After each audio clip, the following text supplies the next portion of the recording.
Bosnios, croatas y serbios mueren a millares en la guerra de la extinta Yugoslavia. Los bombardeos y las atrocidades se suceden entre vecinos, frontera con frontera de la aséptica Europa.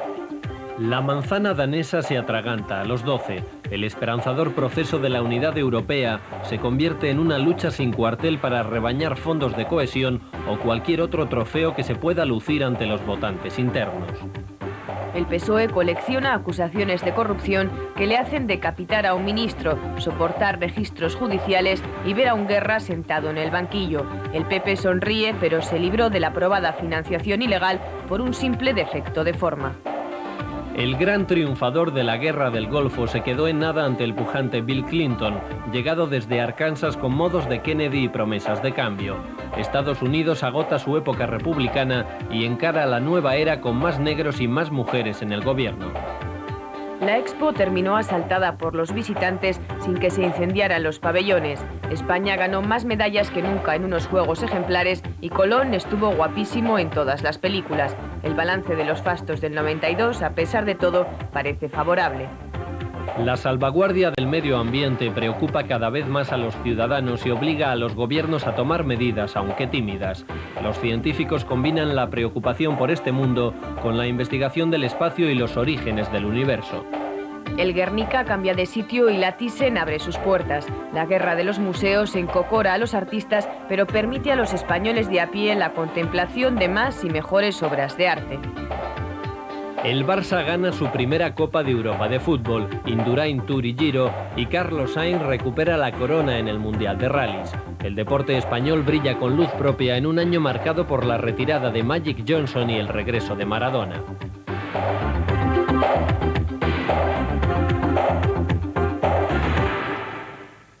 El horror de la guerra yugoslava, la miseria inhumana de Somalia, el relevo en la Casa Blanca y la dubitativa carrera hacia la unidad europea ha marcado un año de actualidad internacional dura y llena de conflictos sin solución previsible.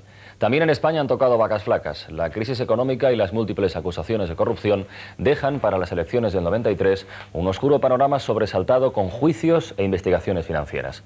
El gobierno de Felipe González, que invirtió miles de millones de pesetas y similar volumen de ánimos en hacer del 92 un año mágico para sus aspiraciones de perpetuarse, ha visto cómo se derrumbaban muchas de sus ilusiones a pesar del indudable éxito de la Expo o de los Juegos Olímpicos.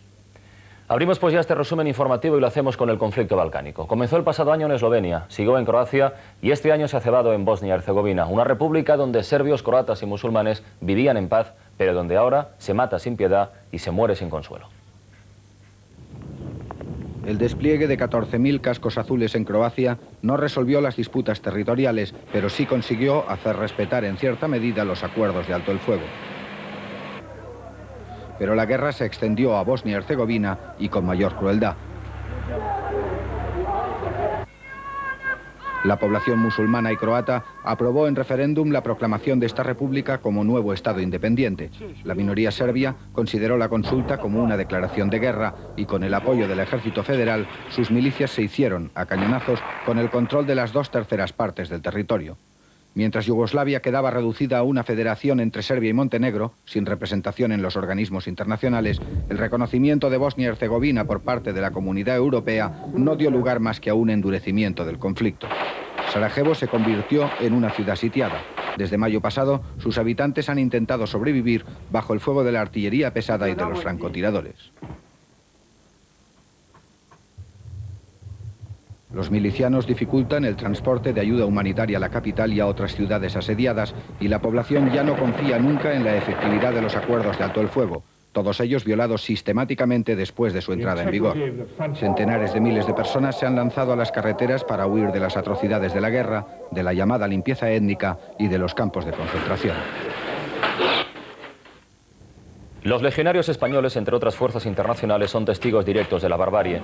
El gobierno español, de acuerdo con Naciones Unidas y la Comunidad Europea, envió a la zona casi 800 soldados que aún permanecen allí, cumpliendo sus labores de escolta. Tras un entrenamiento en los campos de Almería, a mediados de noviembre, las tropas españolas pudieron instalarse finalmente en Bosnia y Herzegovina y comenzar su trabajo para tratar de paliar los efectos devastadores de la guerra. Somalia representa otras muertes, otra guerra. Es la cara trágica del tercer mundo, del hambre y de la inhibición mundial.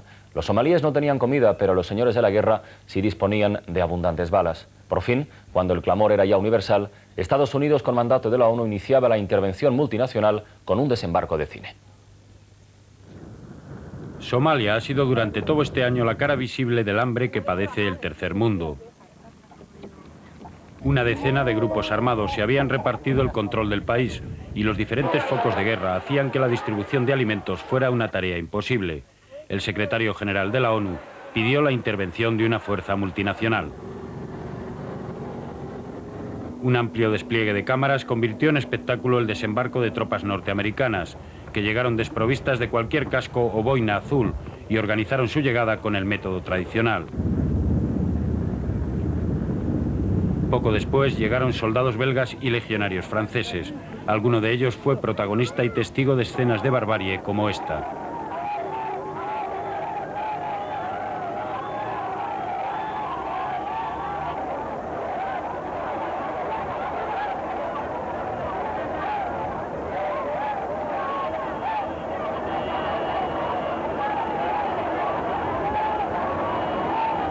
En la ONU se discute ahora sobre la naturaleza de la misión, desarme de grupos o reparto de alimentos, mientras las tropas extranjeras llevan a cabo cada operación con evidentes demostraciones de fuerza.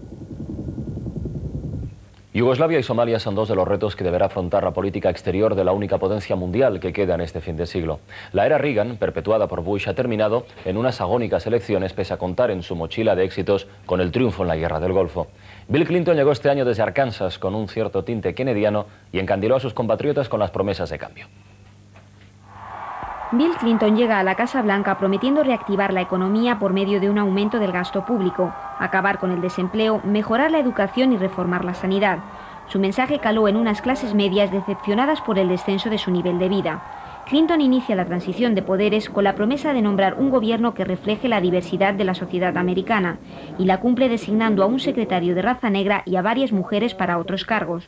Muchos analistas ven en ello la influencia de su esposa, Hillary, una abogada de prestigio que sin duda alterará el papel jugado hasta ahora por la figura de la primera dama. Las iniciativas de Clinton han seducido ya a gran parte de la opinión pública norteamericana, algo difícilmente imaginable en los primeros meses de la campaña electoral, cuando el desconocido gobernador de Arkansas tuvo que superar escándalos como el de su supuesto adulterio o sus maniobras para eludir el reclutamiento durante la guerra de Vietnam. El mensaje demócrata en favor del cambio conquistó a los norteamericanos, pero el ocaso de la era republicana era ya inevitable, simbolizado en la imagen del presidente Bush pálido después de vomitar sobre el primer ministro japonés durante un viaje a dicho país. Bush no pudo rentabilizar sus éxitos en política exterior ante un electorado al que solo preocupaba la recesión económica y descontento con la clase política tradicional, algo representado en el apoyo obtenido por el candidato independiente, el multimillonario tejano Ross Perot. Los demócratas heredan un país que está perdiendo su liderazgo económico en el mundo y con graves tensiones sociales, como se demostró a finales de abril en Los Ángeles, cuando la absolución de 4 policías blancos acusados de apalear a un joven negro provocaron el estallido de uno de los peores disturbios raciales de la historia de Estados Unidos. Los primeros cambios que ha de imponer Clinton vienen forzados por sus promesas electorales de mejorar la economía. Para ello no ha dudado en aparecer con el uniforme de proteccionista frente a sus posibles competidores, Japón y Europa. Por lo pronto, Estados Unidos ha decidido proteger sus cosechas, con lo cual ha logrado volcar a las calles europeas a cientos de miles de agricultores dispuestos a quemar sus cultivos. Ha habido manifestaciones masivas, como la de Estrasburgo, que degeneró en incidentes, o la protesta de los productores de cítricos en Valencia.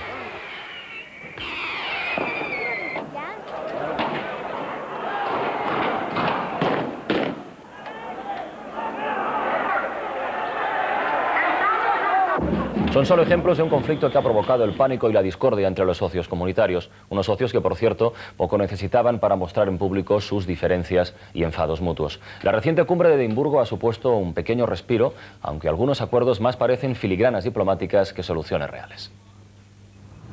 El Tratado de Maastricht ha logrado sobrevivir al 92, aunque dejando por el camino parte de su esencia. Desde un principio, Gran Bretaña se desmarcó de la tercera etapa de la Unión Económica, aquella en la que la Comunidad Europea tendrá una sola moneda. Ahora, para facilitar la ratificación del tratado en Dinamarca, se ha admitido que este país tampoco utilice el ECU en 1997. La presidencia británica, que se estrenó con el triunfo del no en el referéndum danés, contribuyó a complicar la situación, proponiendo un severo recorte al presupuesto comunitario, que los países más pobres de la CE, con España a la cabeza, consideraron inaceptable. En el mes de septiembre, la continuidad de la Unión Europea se dirimió en Francia, donde François Mitterrand, que recibió el apoyo decidido del presidente del gobierno español, jugó un papel fundamental para lograr la ratificación del tratado. En el plano económico también se ha cuestionado la viabilidad de las previsiones de Maastricht, y 1992 termina con dos monedas, la libra y la lira, fuera del sistema monetario europeo. La crisis que se desencadenó en el mes de septiembre puso de manifiesto que el sistema vigente no era tan infalible como se pensaba, que los mecanismos de apoyo mutuo no funcionaban tan bien como sería deseable y que la Europa de dos velocidades es hoy por hoy un hecho. Más tarde volveremos con la información internacional. Ahora, tras la resbaladiza Unión Europea, pasamos a la situación en España. Reveses económicos y algo más que sospechas de corrupción sitúan al PSOE a final de este año en su peor momento de expectativas de voto desde que en 1982 barrió en las urnas. La oposición, en ocasiones con ataques destemplados, ha encontrado buen abono para la crítica sistemática. Los fieles de esa oposición se muestran hoy más confiados que nunca en que las elecciones del próximo año signifiquen la derrota del socialismo.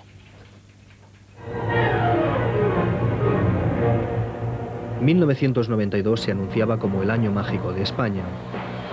Desde la oposición se sospechaba que tanto fasto solo podía ser preludio de elecciones, pero Felipe González desoyó el consejo de aprovechar el tirón electoral de los festejos y disolver las Cortes después del verano, antes de la crisis y coincidiendo con el 10º cumpleaños del PSOE en el poder. Entre quienes lo sospechaban y quienes lo deseaban, todos los partidos se pusieron en campaña. José María Aznar, de enero a diciembre, promete un futuro con menos corrupción, menos impuestos y más empleo. Mientras, el PSOE resumía sus logros de 10 años en un tebeo, un cartel y un abrazo fugaz entre Felipe González y Alfonso Guerra. González rompió con 3 años de dudas proclamándose candidato por cuarta vez a la presidencia del gobierno. Hoy os quiero decir que podéis contar conmigo. Pero advirtió que el camino de la Unión Europea exigiría una política que quizá no fuera comprendida, ni siquiera por su propio partido. La expectativa de que el PSOE pierda la mayoría absoluta y necesite un socio en el futuro ha causado estragos en los partidos minoritarios. Julio Anguita y Nicolás Sartorius no comparten ideas sobre el futuro. Jordi Pujol y Miquel Roca tampoco. Y junto a todo ello, la crisis económica. Comenzábamos el año con más sueldo porque Hacienda bajó las retenciones, pero la euforia duró justo hasta mediados de año. Solchaga pisó suelo y llovieron restricciones sin cuento. Las retenciones suben, el paro escala récords, los sindicatos claman y los empresarios no ceden en sus advertencias. En este 92 hemos pasado de la alegría en el gasto al agujero en el bolsillo en 12 lecciones impartidas por el ministro de Economía. La filosofía, pues, del programa de convergencia, que sería la segunda parte de este documento, es la siguiente: no es imposible ir convergiendo nominalmente, es decir, reducir los desequilibrios, y al mismo tiempo converger realmente, es decir, aproximarse en el nivel de vida. La presentación en primavera del programa de convergencia confería a la economía española las dosis de rigor que se le exigían desde la Comunidad Europea. En él se contenía un escenario económico y una serie de medidas que permitirían a España estar en el pelotón de cabeza de la Unión Económica y Monetaria. Sin embargo, pronto empezaron a sonar las primeras alarmas. La inflación no cedía, el marco laboral se deterioraba a pasos agigantados y el déficit público, cuya contención es prioritaria para el ministro de Economía, se disparaba. La primera medida del gobierno para evitarlo, el famoso decretazo que recortaba las prestaciones por desempleo, provocó la convocatoria de una huelga general con escasa repercusión. En plenas vacaciones de verano, Carlos Solchaga sorprendió a los españoles con un aumento de las retenciones y la tarifa del impuesto sobre la renta, un incremento del IVA y un fuerte recorte presupuestario. En la segunda mitad del año, el deterioro económico se acentuó y el gobierno aprobó los presupuestos del Estado más restrictivos de la etapa socialista. Las dos devaluaciones de la peseta pusieron en evidencia que en el exterior se conocía la debilidad de la economía española y nuestro país perdió gran parte de su atractivo como receptor de inversiones extranjeras. La crisis industrial, que durante todo el año ha sido motivo de conflictividad social, ha culminado con la suspensión de pagos del Grupo Torras, propiedad del grupo público Kuwaití Kio. La crisis del mayor holding privado español, pone en peligro 30.000 empleos directos y casi 100.000 indirectos. La Ejecutiva Federal del PSOE admitía no hace muchos días que este ha sido un año catastrófico por los casos de corrupción. No les falta razón a los dirigentes socialistas porque esas acusaciones de corrupción se llevaron a un ministro, pusieron en cuestión la financiación del partido, sentaron en el banquillo de los acusados a Onguerra, forzaron la salida de un responsable de adjudicar las obras públicas en Andalucía y obligaron a los máximos responsables del partido a afirmar y desdecirse mientras los jueces buceaban en sus papeles. El desgaste ha sido notable y a lo que parece la carrera no ha hecho nada más que empezar. Especular con el terreno es lícito si se beneficia a la comunidad. Julián García Valverde defendió con este argumento una opaca operación de compraventa que auspició desde la presidencia de Renfe para financiar un tren que en realidad nunca llegó. A García Valverde le pilló el escándalo siendo ministro de Sanidad. No recibió un solo gesto de apoyo y acabó por dimitir. ¿Qué hice mal? Mariano Rubio tuvo una salida más elegante. Acosado por todos los grupos políticos a raíz del caso Ibercorp, se limitó a no continuar en el cargo tras 8 años como gobernador del Banco de España. Una denuncia anónima causó la dimisión del director general de carreteras de la Junta de Andalucía, Manuel Ollero. Al parecer, su hermano Jorge se dedicaba a cobrar comisiones a las constructoras en nombre del Partido Socialista. El PSOE, que siempre afirmó que la investigación de la corrupción correspondía a los jueces, vio cómo una comisión judicial, policía incluida, registraba su sede buscando lazos entre su contabilidad y Filesa, y vio también a Juan Guerra sentado en el banquillo. Los escándalos financieros no han sido este año una exclusiva del PSOE. El Partido Popular, por ejemplo, ha sido absuelto por defecto de forma de unas prácticas ilegales de financiación del partido que todos pudieron leer y oír gracias a la grabación de las conversaciones telefónicas de sus responsables de finanzas. También el grupo más deseado para posibles alianzas postelectorales, la Convergencia y Unió de Jordi Pujol, ha pasado por el trago de ver esposado a uno de sus ex consejeros. Cantemos a Burgos, tesoro bendito. José María Peña tuvo el apoyo personal de José María Aznar para ser alcalde de Burgos. El juez condenó a Peña por prevaricación y Aznar tardó varios días en conseguir la dimisión del alcalde. Los socialistas no desaprovechan oportunidad para involucrar al presidente del PP en la oscura gestión de Peña. Lo que se cuestiona es si un grupo de empresarios... Juan Ormaechea, procesado, se niega a dimitir. Aznar, que le aupó a la presidencia de Cantabria, intentó derribarle forzando la dimisión en bloque de varios consejeros, pero Ormaechea se limitó a nombrar nuevo gobierno y acusar de corruptos a los dimisionarios. La sensación de que ha sido perseguido por una cuestión política durante 2 años. Aznar salvó in extremis la situación más delicada. El caso Naseiro se cerró porque el Tribunal Supremo anuló el valor de prueba de las escuchas telefónicas que evidenciaban una financiación irregular en el PP. Estamos liando... El gobierno de Jordi Pujol se vio comprometido por esta imagen. El exconsejero de Economía de la Generalitat, Jordi Planasdemunt, esposado y encarcelado por un supuesto fraude de miles de millones de pesetas, fue destituido de su cargo en el Instituto Catalán de Finanzas. A todos estos problemas, ninguno de ellos de gran novedad, España ha sumado uno nuevo y hasta ahora soterrado, el racismo y la xenofobia. La tierra de asilo quedó en el recuerdo y hasta aquí, ahora que somos primer mundo, llegan los pobres de otros continentes a buscar pan o libertad e incluso ambas cosas. Sin embargo, estas visitas no gustan a todos. Un guardia civil fascista y borracho, acompañado de 3 jovencitos deseosos de mostrar su hombría, acabaron a tiros con la dominicana Lucrecia Pérez, refugiada en las miserables ruinas de lo que en su día fue una discoteca de éxito en los alrededores de Madrid. Se culminaba así una cadena de provocaciones a los inmigrantes que hasta entonces nadie se atrevió a parar.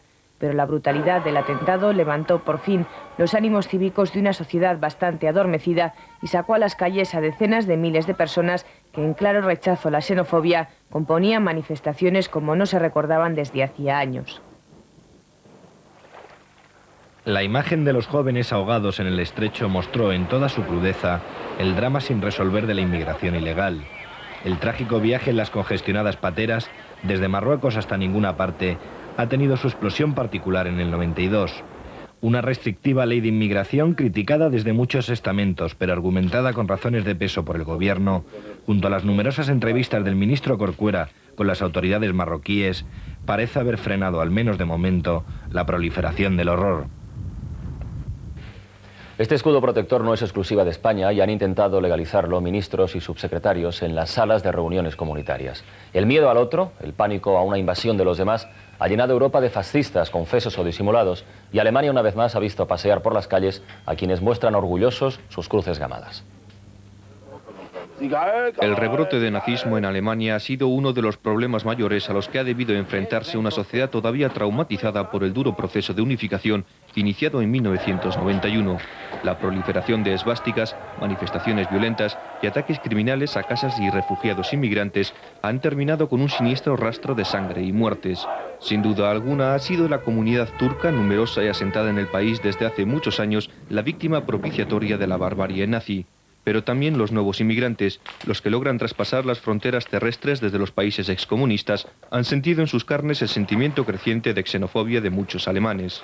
Con todo, las manifestaciones antinazis y la movilización ciudadana, además de las medidas tomadas por el gobierno y las fuerzas políticas democráticas, la prohibición de algunas formaciones neonazis entre ellas, crean una cierta esperanza de que la civilización frene al salvajismo.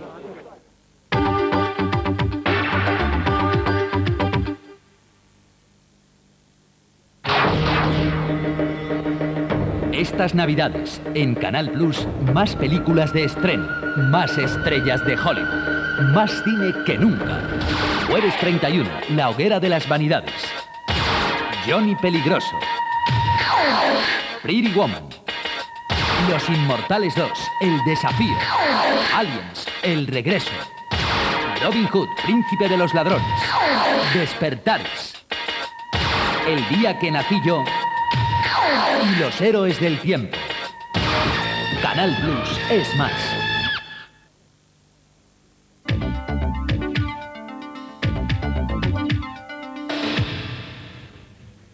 La Exposición Universal de Sevilla ha sido sin duda uno de los acontecimientos más importantes de la España del 92. Hay también que recordar a Francisco Fernández Ordóñez, fallecido el pasado 7 de agosto tras una larga enfermedad. De todo ello nos habla ahora José Ramón Pindado. Hasta finales de 1993 no se conocerán los datos económicos definitivos de la Expo de Sevilla. Por el momento, sus responsables han hecho un balance positivo y aseguran que se producirán beneficios. No hay duda, sin embargo, sobre el éxito que supuso la muestra. La inauguración de la Exposición Universal de Sevilla el 20 de abril callaba todas las voces que en los años anteriores habían discutido sobre si las obras estarían o no a tiempo.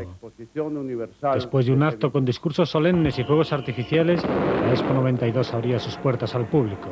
Atrás quedaba un fuego menos artificial, el que quemó el pabellón de los descubrimientos apenas 2 meses antes de su apertura. La muestra siguió su marcha integrando el espacio incendiado en el recinto. En sus 6 meses de vida, la Expo, utilizada como excusa para modernizar Andalucía, recibió más de 41 millones de visitas, algunas tan llamativas como las del Príncipe Carlos y Lady Di, o los Príncipes de Mónaco. En 98 pabellones se exhibieron 110 países, 17 comunidades autónomas, 23 organizaciones internacionales y una treintena de grandes empresas. En ella trabajaron 25.000 personas. La última exposición universal del siglo se cerró, según la organización, con un balance provisional de más de 7.600 millones de beneficios y cedió el testigo el 12 de octubre a la Sociedad Cartuja 93.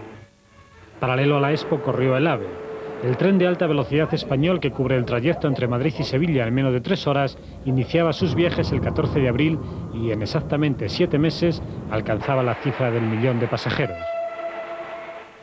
Uno a uno, los cabecillas de ETA han desaparecido de la circulación. La colaboración francesa en la lucha antiterrorista ha pasado este año definitivamente de las promesas a la realidad. Hoy, a fines de 1992, no se sabe a ciencia cierta quién manda en ETA, pero sí se sabe que Paquito, Santi Potros o Fittipaldi están a buen recaudo recluidos en una celda. La desarticulación de la cúpula etarra en la localidad francesa de Bidart supuso el más duro golpe a la operatividad de la organización terrorista desde su fundación, hace ahora 33 años. Francia por fin se decidía así a intervenir claramente en la lucha contra ETA.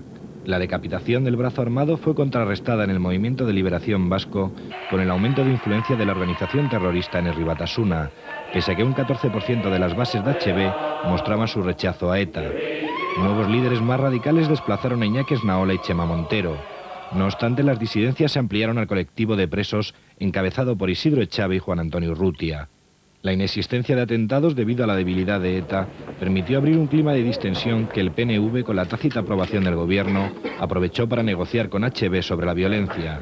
Sin embargo, la vieja tesis de negociar sobre bases de fuerza se volvió a imponer y después de 2 meses sin atentados, ETA reinició su criminal actividad, con solo 2 comandos, uno en Guipúzcoa y otro en Madrid. La figura amable de Francisco Fernández Ordóñez ha estado presente en la vida política española de los últimos 17 años. Ministro de muchas reformas, sus últimos años quedaron marcados espectacularmente en la política exterior española. Francisco Fernández Ordóñez murió en agosto. 2 meses antes había dejado de ser ministro y había aconsejado a Felipe González que nombrara a Javier Solana como su sucesor. Ante el Ministerio de Asuntos Exteriores, donde se instaló la capilla ardiente, se formaron colas de ciudadanos que quisieron despedir al único ministro de todos los presidentes de la democracia. Ordóñez había sido ministro de Hacienda con Adolfo Suárez, de Justicia con Leopoldo Calvo Sotelo y de Exteriores con Felipe González. Su primera misión diplomática fue interna, afrontar el referéndum sobre la permanencia de España en la OTAN. Su último gran éxito, sentar alrededor de la misma mesa a soviéticos, norteamericanos, árabes y israelíes en la Conferencia de Paz sobre Oriente Medio. Su salud le obligó en los últimos meses a cancelar su agenda, pero Felipe González quiso mantenerle en el cargo hasta el último momento que fue posible. La lucha contra el narcotráfico ha tenido este año abundantes logros, todos ellos encuadrados en operaciones de nombre exótico y con detenidos de estrafalarios sobrenombres. Los jueces Bueren y Garzón, entre otros, comenzaron con los clanes gallegos y terminaron en la Guardia Civil. La primera fase de la Operación Santino contra las tramas de narcos de Galicia se saldaba con la detención de 29 personas. Después, el juez Carlos Bueren desplegaba una segunda ofensiva y detenía a otras 26 personas en distintas localidades gallegas. La Operación Santino llevaría luego a cabo una tercera fase con 7 nuevos arrestos.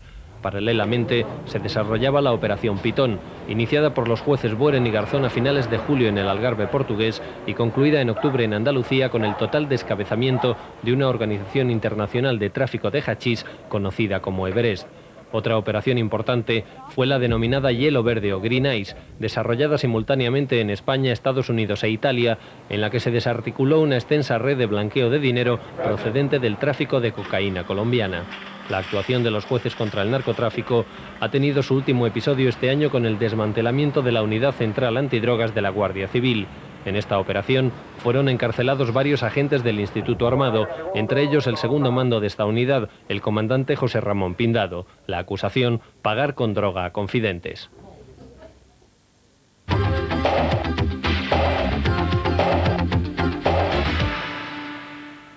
Boris Yeltsin amasaba poder en el mes de enero tras la desaparición de la URSS, pero acaba el año con las manos atadas.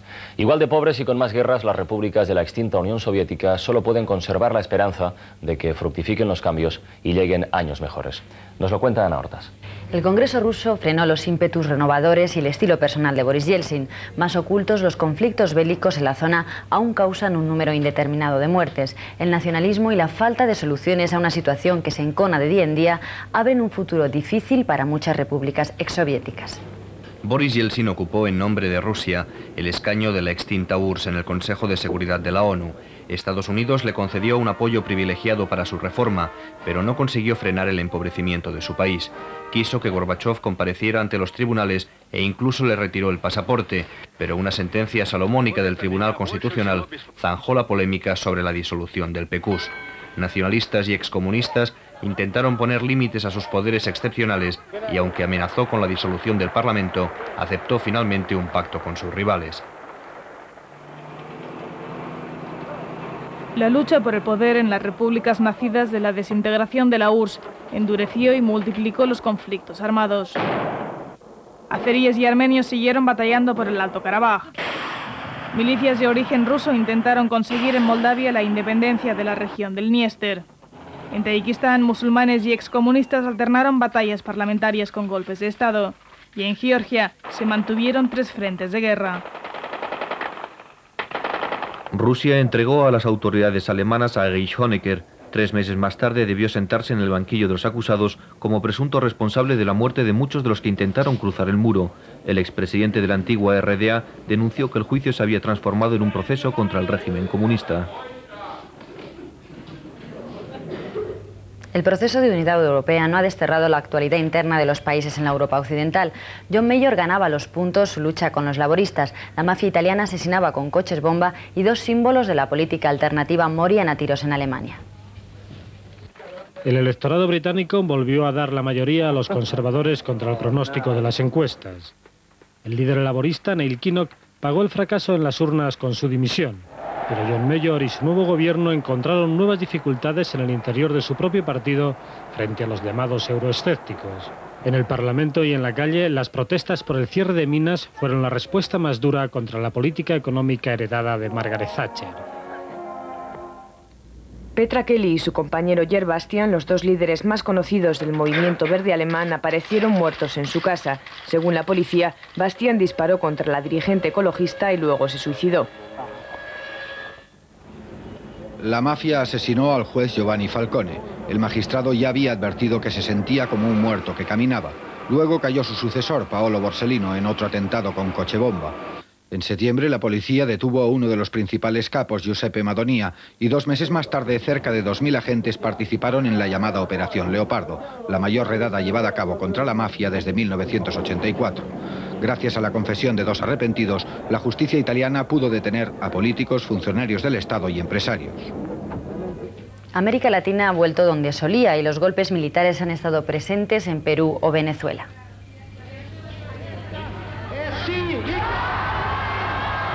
Como contrapunto, una novedad. Un parlamento latinoamericano, el de Brasil, con el apoyo de multitudinarias manifestaciones callejeras, logró echar del cargo a un presidente corrupto.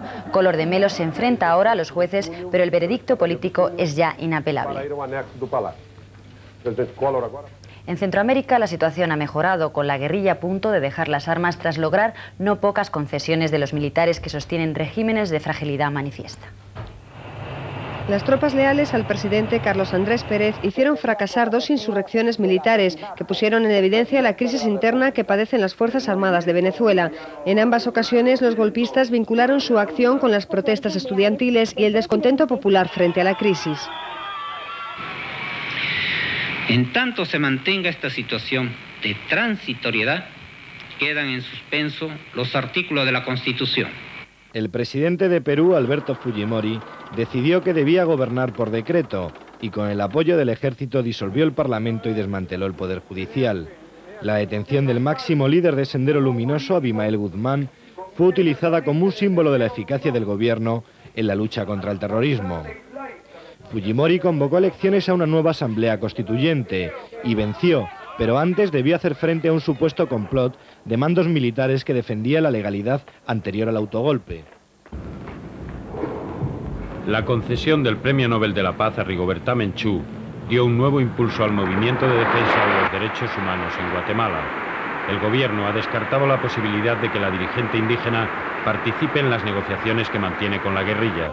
Los militares guatemaltecos se resisten a aceptar un proceso de pacificación similar al que tiene lugar en El Salvador, donde el Frente Farabundo Martí ha desmovilizado sus fuerzas a cambio de la depuración del ejército. En África hay quien no puede elegir entre morir de hambre o morir de un tiro. El ascenso del integrismo islámico en el norte y las guerras civiles en el sur atraviesan de desánimo un continente con un presente difícil y un futuro incierto. Charlie Ben-Yedid dimitió de la presidencia de Argelia y entregó el poder a una junta cívico-militar que, bajo la dirección de Mohamed Boudiaf, suspendió las primeras elecciones libres de la historia de aquel país. La fuerza política más votada, el Frente Islámico de Salvación, llamó a la insurrección. Tras la represión de las manifestaciones, la junta impuso el estado de emergencia e ilegalizó la organización integrista. Mohamed Boudiaf fue asesinado en circunstancias todavía poco claras y para sucederle, el Consejo de Estado eligió al excoronel Ali Kafi. Las negociaciones entre el gobierno de Sudáfrica y los representantes de la mayoría negra despertaron la confianza entre la comunidad internacional. La minoría blanca aprobó en referéndum la eliminación de la segregación racial. Pero tras la matanza de Boipatón, el Congreso Nacional Africano decidió suspender las conversaciones con el gobierno y convocar una huelga general. El proceso de paz para Oriente Medio, que comenzaba en Madrid a finales del 91, acaba este año bajo mínimos. La expulsión de centenares de palestinos por parte de Israel se ha convertido hace solo unos días en un obstáculo añadido para el diálogo entre árabes y judíos. En otros lugares, enemigos históricos como China y Japón han pugnado este año por mejorar sus relaciones. Los emperadores de Japón viajaron a China por primera vez en la historia. Akihito lamentó el sufrimiento del pueblo chino durante el periodo de ocupación, pero no pidió perdón por las matanzas cometidas por el ejército imperial. El gobierno de Pekín esperaba, por otra parte, que la visita sirviera para interesar al capital japonés en la liberalización económica aprobada por el Congreso del Partido Comunista. La victoria de los laboristas en las elecciones israelíes revitalizó temporalmente el diálogo con los árabes. El nuevo primer ministro, Isaac Rabin, puso límites a la construcción de asentamientos judíos y admitió que el proceso de paz no podía avanzar sin concesiones territoriales. Pero el diálogo no consiguió frenar la intifada ni al ejército judío en el sur del Líbano. La expulsión de cerca de 400 palestinos de los territorios ocupados trajo consigo el bloqueo de las conversaciones de paz. La prensa británica no necesitaba titulares para hacer su valoración de lo que pasaba puertas adentro del Palacio de Buckingham, pero la propia Isabel les dio un acertado diagnóstico. De annus horribilis calificó la reina el cúmulo de acontecimientos que ha afectado este año a su familia. Sus hijos se separan, sus palacios se queman e incluso sus cuentas van a sufrir los embates de los impuestos. El fuego devastó una de las residencias más apreciadas por Isabel II, el castillo de Windsor. Casi todo el tesoro artístico del interior se pudo salvar, pero el edificio no estaba asegurado y el gobierno se comprometió a hacerse cargo de los gastos de restauración. Esta decisión abrió de nuevo el debate en torno al coste que tiene para la sociedad británica el mantenimiento de la familia real, que estaba exenta de pagar impuestos y disfruta de una de las mayores fortunas del mundo. La reina aceptó como buenas las críticas, pero recordó que el año 92 había sido horrible para la monarquía. Monarchy, whatever, should expect to be free from the scrutiny of those who give it their loyalty and support, not to mention those who don't. But we are all part of the same fabric of our national society, and that scrutiny by one part of another can be just as effective if it is made with a touch of gentleness, good humor and understanding. En este año en el que se celebra el 40 aniversario de su coronación, Isabel II ha debido asimilar el fracaso matrimonial de su hijo Andrés y Sarah Ferguson y la incertidumbre que plantea sobre la sucesión la separación ya definitiva de los príncipes de Gales. La boda de la princesa Ana con el comandante Tim Lawrence, ambos previamente divorciados, puso una pobre nota de fiesta entre la familia real.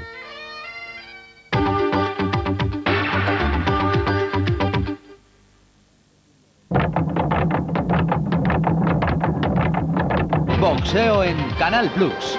Lo mejor del 92, los mejores combates, la polémica y las entrevistas.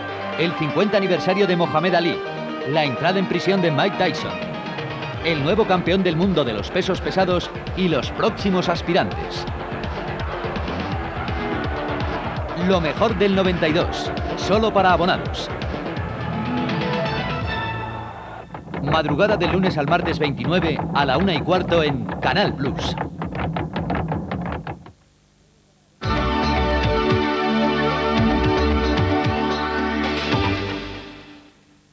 El mundo se ensucia y el espacio nos espera. Para solucionarlo primero, cumbres mundiales y decisiones de gobierno han sembrado algunas perspectivas optimistas. Los científicos, por su parte, también siguen con sus exploraciones para conocer un poquito más del universo que nos rodea.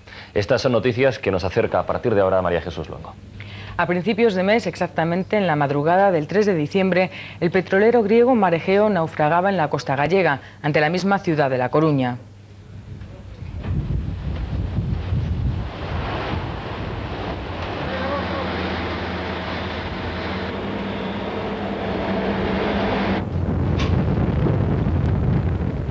La mayoría de las 80.000 toneladas de crudo que el buque transportaba se esparcieron en el mar, provocando la mayor catástrofe ecológica de este año en España. Casi un mes después continúan las labores de extracción del crudo que aún queda en la popa del barco.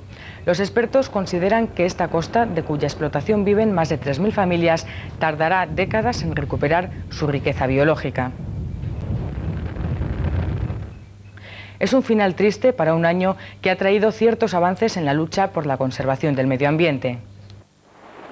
La cumbre de Río de Janeiro congregó por primera vez en la historia a 118 jefes de Estado para hablar del medio ambiente. Los acuerdos sobre biodiversidad, cambio climático y las compensaciones a países en desarrollo fueron, a juicio de las organizaciones ecologistas, insuficientes. La cumbre de Río sentó, aunque sea tímidamente, las bases para un nuevo modelo económico internacional de desarrollo sostenible. El agujero de la capa de ozono ha aumentado un 15% este año, hasta alcanzar una extensión como la de Norteamérica. En la conferencia de Copenhague, 93 países adelantaron el fin de la producción de los CFCs y de otros causantes de la degradación del ozono a 1996. Los incendios forestales han castigado en menor medida los bosques españoles el pasado verano, a pesar de la sequía.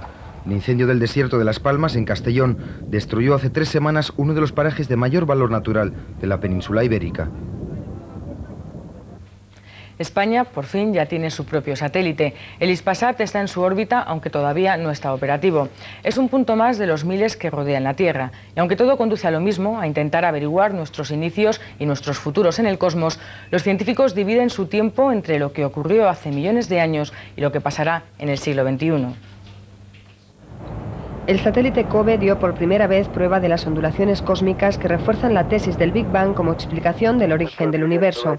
Científicos estadounidenses descubrieron, gracias al telescopio espacial Hubble, nuevos agujeros negros, entre ellos el mayor conocido hasta este momento, con un tamaño de 1000 millones de soles.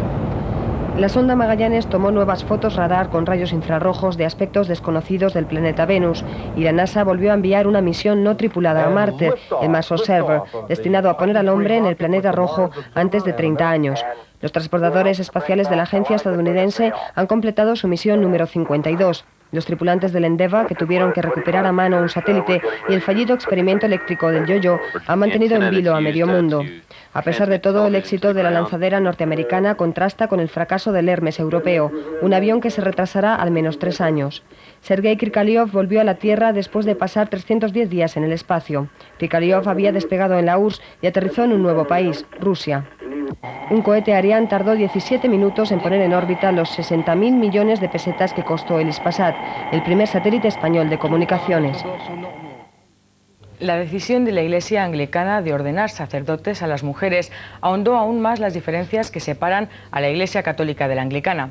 Mientras en Westminster buscaban la renovación, en el Vaticano tenían otras preocupaciones y tras beatificar a Escrivá de Balaguer terminaron el nuevo catecismo. El nuevo catecismo es una adaptación desde el Concilio Vaticano II de la doctrina cristiana a los tiempos modernos, que han creado situaciones y pecados antes desconocidos. La jerarquía de la Iglesia Católica no esperaba que este libro de más de 700 páginas despertara tanta expectación. El cardenal Suquía se congratuló durante la presentación de la edición española por la pasión que había generado. Tendrá muy diversas razones esa pasión, pero hay una cierta... El acontecimiento más polémico en la Iglesia española fue la beatificación de José María Escrivá de Balaguer. El 17 de mayo, los seguidores del fundador del Opus Dei tomaron la Ciudad Vaticana. Fue una beatificación a contrarreloj. Escrivá murió en el 75. El primer paso, previo a llegar a santo, ha durado 17 años.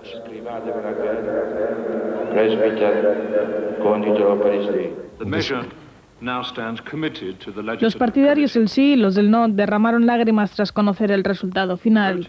El sínodo anglicano del 11 de noviembre tomó la decisión más trascendental desde que Enrique VIII rompiera con el Vaticano en el siglo XVI. Las mujeres de la Iglesia anglicana podrán vestir sotana y oficiar la misa. La reforma estuvo a punto de provocar un nuevo cisma. En el Vaticano sentó como un mazazo. Desde Roma se calificó la reforma como un serio obstáculo en las relaciones entre ambas iglesias.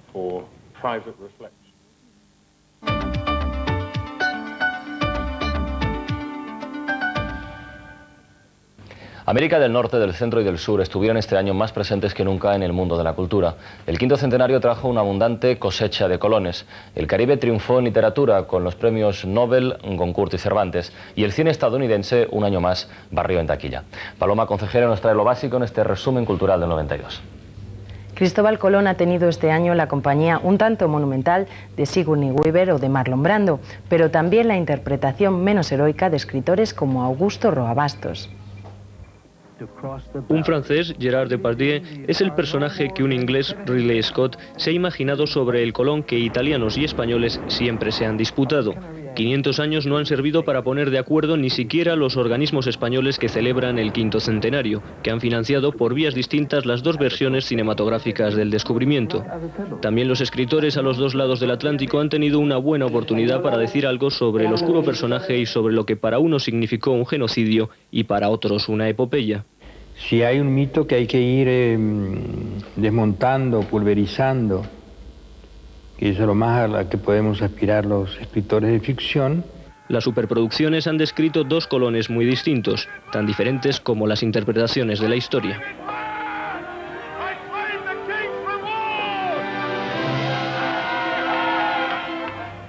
Del cine norteamericano nos llegaron Asesinos y asesinas. Del silencio de los corderos a Instinto básico, ir al cine se convirtió este año en una misión peligrosa. También en España, donde Amantes de Vicente Aranda conseguía los 2 Goyas más importantes que otorga la Academia Española: mejor película y mejor director. Una historia en la que de nuevo se ligaba pasión y muerte. Haga su trabajo. Una terrorífica historia y la inquietante interpretación de Anthony Hopkins y Jodie Foster. Perfecta combinación para triunfar en la noche de los Oscars. En total, 5 estatuillas para El silencio de los corderos. Clarice, su problema es cómo disfrutar más la vida.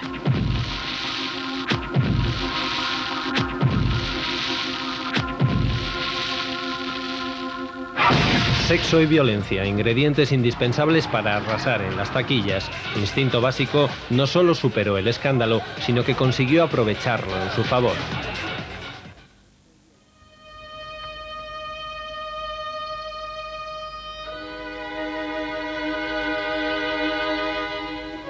Dos mujeres para un solo hombre. Amantes tampoco despreció el morbo y logró que sus escenas de cama fueran las más comentadas de todo el cine español. Los 2 Goyas más deseados también para este drama de fatal desenlace. Una misteriosa mujer como hilo conductor, su maestro, un caballero empeñado en conjugar el arte de la esgrima y el de la propia vida, vano intento en un Madrid que huele a revolución, y de nuevo amor y muerte en El maestro de esgrima, film español que competirá por un Oscar el año que viene. La reordenación de los museos nacionales ha convertido Madrid en la capital de la pintura en Europa. El Prado, el Reina Sofía y la inauguración del Museo Thyssen permiten a cualquier visitante ir andando de un museo a otro para disfrutar del arte moderno, contemplar los mejores maestros españoles o pasear por la mejor colección privada del mundo. El traslado del Guernica de Picasso al Reina Sofía provocó un auténtico debate público sobre el estado de los museos españoles y sobre la colección permanente del Reina Sofía. La ausencia de los realistas en la permanente provocó el consiguiente enfado de algunos de sus representantes, como Antonio López, quien anuló una antológica ya programada. El Prado, a cambio, consiguió su esperada ampliación con un proyecto que pretende mantener la idea original y respetar el entorno de la institución, dotándole de más salas y de nuevos medios adecuados a sus necesidades. En octubre, el Palacio de Villahermosa, remodelado por Rafael Moneo, se convirtió en el Museo Thyssen, que albergará durante al menos 10 años la colección privada más famosa del mundo. El mercado del arte vivió, sin embargo, uno de sus años más bajos. La Feria de Arte Moderno Arco, en su edición del 92, sufrió las consecuencias de la crisis económica y la menor presencia de galerías ha provocado que Arco 93 deje las amplitudes de IFEMA para volver al lugar donde nació, el pabellón de cristal de la Casa de Campo. Camarón dejó vida y música en el recuerdo de todos. El corazón de Francis Bacon eligió Madrid para terminar su trabajo y el SIDA atacó de nuevo en el mundo del cine. Tony Perkins ya no hará más versiones de Psicosis.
Dicen de mí,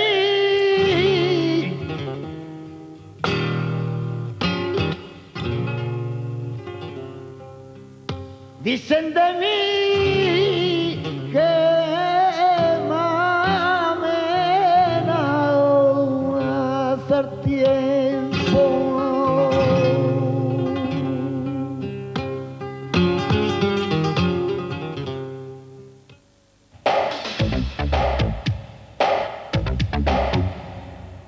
El año que termina ha sido sin duda el más prolífico en cuanto a éxitos para el deporte español. Barcelona fue escenario de unos Juegos que han sido recibidos por todo el mundo como los mejores de la historia. Pero no solo la organización fue excelente, también los resultados. Carlos Martínez. Los atletas estuvieron a la misma o mayor altura. Con los Juegos de Invierno, 23 medallas para España. Pero fuera del anillo olímpico también hay otros éxitos. El Barça, Indurain o Carlos Sainz trajeron alegrías a los aficionados. El año olímpico fue sobresaliente. En los Juegos de Barcelona se consiguieron 22 medallas, 13 de oro, 7 de plata y 2 de bronce, aunque 5 meses antes la esquiadora Blanca Fernández Ochoa conseguía el bronce en Albertville, la primera medalla femenina en unos Juegos. En Barcelona nuestro medallero quedó así. En atletismo consiguieron medalla de oro Fermín Cacho en los 1500 metros y Daniel Plaza en los 20 kilómetros marcha. El ciclista José Manuel Moreno ganó el oro en el kilómetro contrarreloj. En fútbol, la selección española subió a lo más alto del podio al vencer en la final a Polonia por 3-2. La selección femenina de hockey hierba dio la sorpresa al meterse en la final y vencer a Alemania por 2-1. En natación, Martín López Ubero fue oro en los 200 espalda. El equipo español de tiro con arco consiguió la medalla de oro por equipos. En vela fueron medalla de oro Doreste y Manrique en la clase Flying Dutchman, Calafati Sánchez en el 470 masculino, Van der Ploeg en la clase Fin y Zabel y Guerra en el 470 femenino. Por último, en judo España consiguió otros 2 oros, Miriam Blasco en el peso ligero y Almudena Muñoz en el semiligero. En atletismo, Antonio Peñalver se convirtió en el segundo atleta más completo de los Juegos, consiguió la plata en decatlón. En boxeo, Faustino Reyes perdió en la final de los pesos pluma. En gimnasia rítmica, Carolina Pascual subió al segundo escalón del podio. En tenis, Arantxa Sánchez Vicario y Conchita Martínez fueron plata en el doble femenino, mientras que Jordi Arrese consiguió el segundo puesto en el individual masculino. Natalia Viedufresne fue medalla de plata en la clase Europa de vela. Y en waterpolo, el equipo español fue plata al perder en la final contra Italia. Arantxa Sánchez Vicario subió al podio por segunda vez al conseguir el bronce en el individual femenino. En atletismo, Javier García Chico sorprendió con su tercer puesto en la prueba del salto con pértiga. Por el contrario, las decepciones del deporte español llegaron en el baloncesto y en el balonmano, donde España acabó en 9º y 5º puesto respectivamente.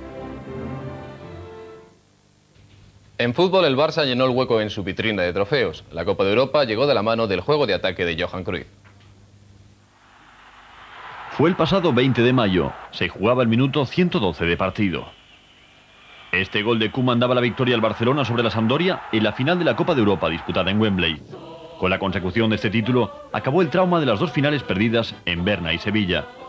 Este era el único trofeo europeo que faltaba en las vitrinas del club catalán. Un éxito que no queda ensombrecido por la eliminación esta temporada de la competición ante el CSKA de Moscú y por la derrota en la final de la Copa Intercontinental ante el Sao Paulo en Tokio. Miguel Indurain ha sido reconocido este año como el mejor ciclista de la actualidad. El navarro es un campeón que marcará una época. A su segundo tour hay que añadir el primer Giro de la historia del ciclismo español.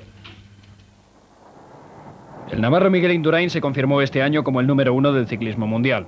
En junio se enfundó la malla rosa y se convirtió en el primer español que gana un Giro de Italia. En julio ganó con claridad su segundo Tour de Francia consecutivo. Su fortaleza física y sus excepcionales condiciones para rodar en todos los terrenos, especialmente en la contrarreloj, han hecho que el mundo del ciclismo empiece a hablar del síndrome Indurain. Sus grandes rivales, los italianos Buño y Capucci, solo pudieron atreverse con él en el Mundial de Carretera. En Italia y en Francia se desesperan viendo por delante de la suya la rueda de Indurain. En el 92 deportivo ha habido además otros muchos nombres propios. De entre ellos destacan los siguientes. Carlos Sainz recuperó la corona mundial de rallies. Sainz venció en 3 pruebas del mundial, incluyendo las 2 últimas, el Rally de Cataluña y el RAC de Inglaterra. Magic recordará el 92. Consiguió el único título que le faltaba, el oro en los Juegos. Después, el miedo que sus compañeros de la NBA mostraron ante el SIDA le hizo abandonar el baloncesto. Diego Armando Maradona volvió al fútbol. Tras finalizar su sanción, el Sevilla logró su fichaje. Mike Tyson ingresa en prisión al ser declarado culpable de violación. El trono de los pesados encuentra un nuevo dueño. El estadounidense Riddick Bowe vence a Evander Holyfield. Así con los deportes cerramos este especial informativo de resumen del año. Queda atrás un 92 que llegó como punto de referencia de grandes retos y que termina con serios problemas pendientes en todos los ámbitos, interrogantes que sin duda deberán despejarse en el nuevo 93. Los servicios informativos de Canal Plus seguirán con ustedes día a día para contarles lo que vaya ocurriendo en España y en el mundo. Gracias como siempre por su atención y que tengan un feliz año.